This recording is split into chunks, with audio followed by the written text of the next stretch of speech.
When you first open the Mergin Maps app, you should see something similar to this, and the first step you'll need to do is log in. So up in the top right hand corner here from the home page, I can click on this icon and choose to log in. I'll sign in there.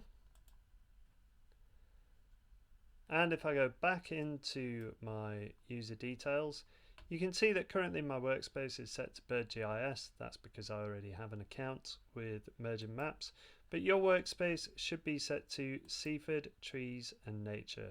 So just double check that your workspace is set correctly, and then you'll be able to see the projects associated with this workspace. Now if I click back here, I can use the interface to select projects, and you'll see that Trees for Seaford version 3, at the time of recording, this was the version we're on, is available, and I have an icon here to download it to my local device.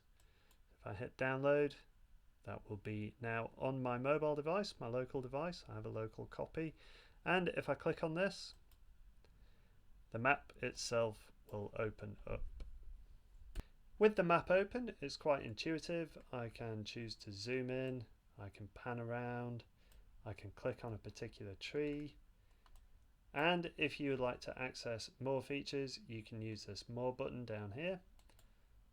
Just tap that and we can get back to that project view if we want to. We can zoom to the full extent of the project. We can select map themes. We can have a look at any changes that we've made locally on our local device to the project, and we can get deeper into settings as well. If I just hop back to projects, you can see that Seaford Trees and Nature, Trees for Seaford version 3 is our current project.